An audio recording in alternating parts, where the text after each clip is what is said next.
The diner lights glowed softly as Mia walked inside, one hand rubbing her lower back and the other steadying her belly. She was 7 months pregnant and already exhausted, but she still tried to smile at every customer. Her steps were slow, yet careful, each one showing how tired she really was. She didn't see the quiet man by the window, watching her closely. He sat alone with a simple cup of coffee, dressed in regular clothes that didn't match the sharp focus in his eyes. No one knew he was a hidden billionaire CEO who liked to visit places where no one recognized him. He watched Mia move, noticing her pain even when she tried to hide it. Something about her made him sit straighter, as if he needed to protect her already. Mia tied her apron and whispered, "Just get through today," though no one heard her. She didn't know the man by the window had already noticed the fear behind her smile. She also didn't know he would become the only person who would stand up for her when the worst moment of her life arrived. While she worked, she thought of her rent, her baby, and the long night ahead. Before taking her first order, she whispered under her breath, "If you're watching this story, comment where you're from and subscribe for more stories." She hoped someone out there would care about the struggles of people like her. She didn't know why she said it out loud, but it felt like she was sending a message into the universe. Maybe someone would hear her voice. Troy, the manager, stormed out of the kitchen already angry, complaining about everything even though the diner was nearly empty. He never liked Mia because she was slow, gentle, and always quiet. He didn't care she was pregnant or always in pain. He only saw someone he could blame to feel powerful. Troy loved power more than fairness. "You're late," he barked at Mia, though she was only 2 minutes behind. She tried to explain, but he cut her off before she could speak. "Move faster today. We're short-staffed." His voice cracked through the room like a whip. Mia nodded softly, rubbing her belly without meaning to. She didn't want trouble. She just wanted to survive the shift. 2 teenage waitresses leaned on the counter, whispering about Mia. They laughed that she was weak and too slow, not understanding how hard it was for her to even stand upright. They didn't know about her unpaid bills or the nights she cried in her small apartment. They just liked gossip more than kindness. Mia ignored them because she was used to being a target. The billionaire watched all of this from his corner table, his jaw tightening with every insult. He noticed the way Mia tried to breathe through her pain and how she apologized even when customers were rude. He noticed how her hands trembled when she lifted trays. He didn't like the way Troy spoke to her. He didn't like the way the girls treated her either. When the dinner rush hit, the teenage waitresses hid in the back, pretending to clean while taking selfies. Troy didn't care. He only yelled at Mia, blaming her for slow service even though she was the only one working. She moved as quickly as she could, her feet aching and her back burning. Still, she tried to keep that tired smile on her face. Finally, Mia carried a tray of drinks up the small staircase leading to the upper dining section. Her belly made it harder to balance, but she took her time, gripping the railing. Suddenly, Kayla, one of the teens, stepped in front of her on purpose. Mia tried to pass, but Kayla blocked her path with a smirk. "Move faster," she teased, rolling her eyes. "I'm trying," Mia whispered, breathless. Kayla snickered and leaned closer. "You're pathetic." The other girl laughed from behind her. Mia lowered her head and tried to step around them again. The air felt heavy around her. Her chest tightened. Her hands shook. She just wanted to get back to work without another argument. Then someone shoved her shoulder. Hard. Mia didn't even see who did it. Her feet slipped, the tray flew up, and the glasses smashed around her in sharp bursts. She cried out as her body tumbled down the stairs. Every step hit her back, legs, or side. Pain tore through her belly like fire. She tried to cover her stomach, but she couldn't. She was falling too fast. The entire diner froze. Forks paused mid-air. Conversations died immediately. The billionaire was on his feet before his chair even stopped moving. His heart slammed against his chest as if trying to break free. He had seen someone fall like this before, long ago, and the memory hit him like a punch. He sprinted toward the stairs without thinking. Troy rushed out of the kitchen, eyes wide, trying to understand what happened. Kayla folded her arms and shrugged as if nothing mattered. She tripped. "Not our fault," she said loudly. The billionaire turned his head slowly, his eyes dark and sharp like ice. He had seen everything. His voice came out low and controlled. "She didn't trip." He knelt beside Mia, checking her breathing with steady hands. She was shaking, gasping, trying to hold her stomach. Tears streamed down her face. "My baby," she whispered, voice cracking. The billionaire touched her shoulder gently. "Stay still. I'm here. Don't move." His voice was calm, firm, almost tender as he tried to steady her panic. Troy started shouting again, but the billionaire stood up slowly, his expression deadly calm. "Call an ambulance," he said. Troy stuttered, unsure why this man's voice terrified him. "Now," the billionaire repeated, sharper this time. Troy ran to the phone instantly, afraid to argue. The entire diner watched, too shocked to move. Kayla scoffed from the stairs. "Why do you care so much?" "She's just a pregnant waitress." The billionaire turned toward her with a look so cold it made her step back. "She's a human being," he said quietly. "Something you seem to forget." Kayla's mouth snapped shut. Her cheeks went pale. She suddenly wished she could disappear. Mia tried to sit up, but the billionaire kept a gentle hand on her shoulder. "Don't move. Help is coming." His voice softened the way someone's voice softens when they care too much. She looked at him through blurry eyes, realizing he wasn't normal. People like him didn't show up in diners. People like him didn't defend girls like her. Who was he? And why did he care so deeply?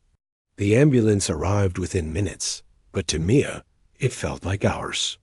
She tried to stay awake, gripping the billionaire's hand with surprising strength. Her breathing was uneven, and her whole body trembled. He kept whispering, "You're safe. Stay with me. I won't leave you." His voice grounded her when the world felt blurry and painful. He walked beside the stretcher until the medics pushed him aside. Troy hovered near the doorway, arms crossed, muttering excuses. The teenage waitresses stood silently, realizing the mess they had caused. None of them expected the billionaire to turn to Troy and say, "You're coming with me." Troy blinked fast, confused. "Why? I didn't do anything." The billionaire leaned in closer. "You allowed everything, and you're going to explain it." At the hospital, Mia was rushed into an exam room, doctors moving quickly around her. The billionaire waited just outside the door, his jaw tight, afraid of what he might hear. He felt something strange in his chest, something heavy, like he had failed someone before and couldn't bear failing again. Troy sat a few seats away, shaking his leg nervously, trying not to look at him. After nearly an hour, a doctor came out with tired eyes. "She's stable," he said, and the billionaire felt his shoulders drop in relief. "The baby is holding on too." Troy let out a breath he didn't realize he was holding. But then the doctor continued. "She's under a lot of stress. She needs rest, calm, and people who won't harm her." His eyes slid to Troy, who swallowed hard. The billionaire stepped inside the room once the doctor allowed it. Mia lay under warm blankets, her face pale, but her breathing steady. Her belly was wrapped gently, and she looked exhausted. When she opened her eyes and saw him, her lips trembled into a small smile. "You stayed?" she whispered. He nodded, taking a seat beside her. "Of course I did. I wasn't leaving you alone." Her voice was weak but sincere. "Thank you." Tears formed again, but this time they were soft, relieved tears. The billionaire brushed a strand of hair from her forehead, trying to keep his own emotions calm. Rest, he said. You're safe now. She relaxed, closing her eyes, holding on to the quiet moment. She didn't even know his name yet. While Mia slept, the billionaire stepped into the hallway to make a call.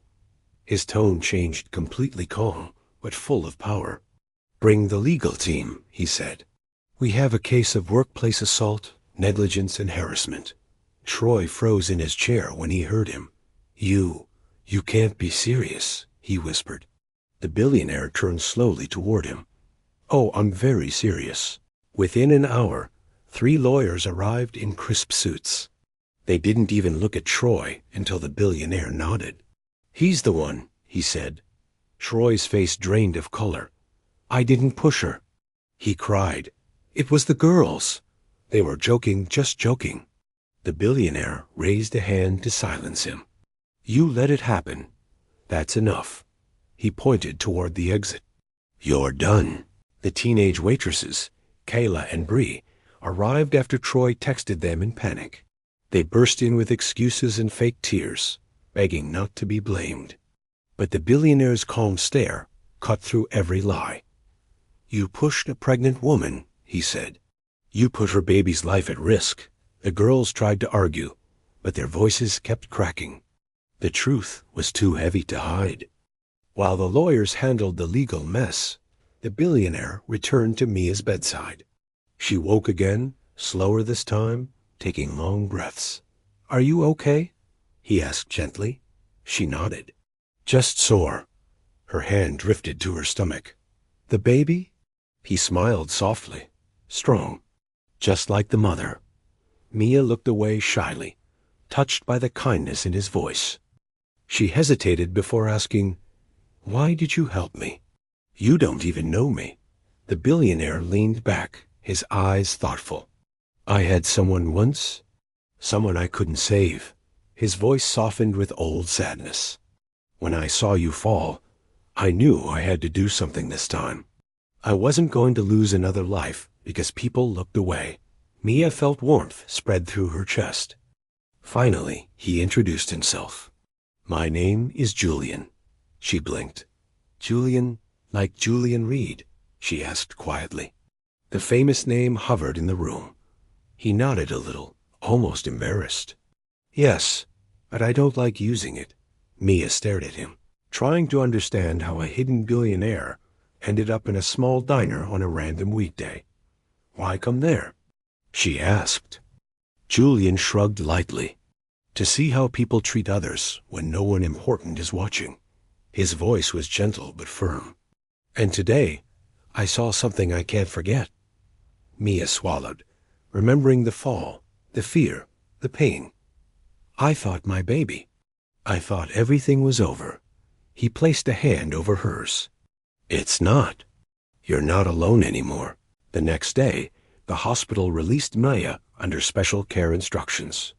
Julian arranged a private nurse and a driver to take her home. She tried to refuse, saying she didn't want charity, but Julian shook his head. This isn't charity. This is responsibility. He gave her a soft smile. You deserve help. She finally agreed, too tired to argue. When they reached her small apartment, Mia felt embarrassed by how tiny and worn down it was. Julian looked around with kind eyes, not judging anything. How long have you been on your own? He asked. Since I was 16, she said quietly. Parents weren't around. Julian felt his heart tighten again. She had survived so much already. He helped her sit on the couch, adjusting pillows behind her back. She watched him move gently, like he was afraid of hurting her or her baby. Julian, why are you being so nice? She asked. He paused, looking down at her belly. Because kindness is the one thing this world doesn't give enough, he said softly. And because I care? A week passed. The lawsuit moved quickly, and the diner's entire staff was replaced. The owner begged Julian for mercy, but he refused. You allowed cruelty, he said. You don't get to keep your place. Mia heard the news while resting at home. She didn't know whether to feel shocked or relieved. Mostly, She felt a strange sense of justice. Julian visited her almost every day. He brought groceries, soft blankets, and little baby clothes he claimed he accidentally walked past in a store. Mia tried not to laugh. He always tried to act casual, but his gifts were too thoughtful for that. Over time, they talked more about life, dreams, fears, and the things they both lost along the way. One evening, Mia felt the baby kick harder than ever. She gasped. Julian rushed to her side, eyes wide. "Are you okay?" She placed his hand on her belly. "Feel." His whole face changed when the tiny movement touched his palm. Something inside him softened in a way he didn't expect. "Wow," he whispered, eyes shining. "Your baby is strong." Mia smiled, resting her head against the couch. "Thanks to you." Julian shook his head. "You did it. I just helped you stand." But deep inside, he knew meeting her had changed something in him. Her quiet strength, her kindness, her gentle smile, they healed parts of him he didn't know were broken. As weeks passed, he made a decision. He bought the diner, renovated it, and reopened it under a new name. Mia's Place. He gave her full ownership. When she found out, she burst into tears, unable to speak. Julian stepped closer, wiping her cheeks gently. "You deserve a place where you're safe," he whispered, "where no one will ever hurt you again." Mia hugged him, her heart shaking with gratitude. For the first time in years, she felt hope bright, real, and warm. Julian hugged her back, realizing he had found something he didn't know he needed. Not power, not business deals, but human connection, something simple and honest. And when her baby was finally born, a healthy, tiny boy with a strong heartbeat, Julian held him first. Mia watched him with tears in her eyes. "Julian," she whispered softly, "you saved us." He looked at her, his eyes warm. "No," he said, "you saved me." Their story didn't start with love, Dot. It started with pain, cruelty, and a fall down the stairs. But it grew into something stronger than both of them expected. A new beginning built from kindness, courage, and second chances.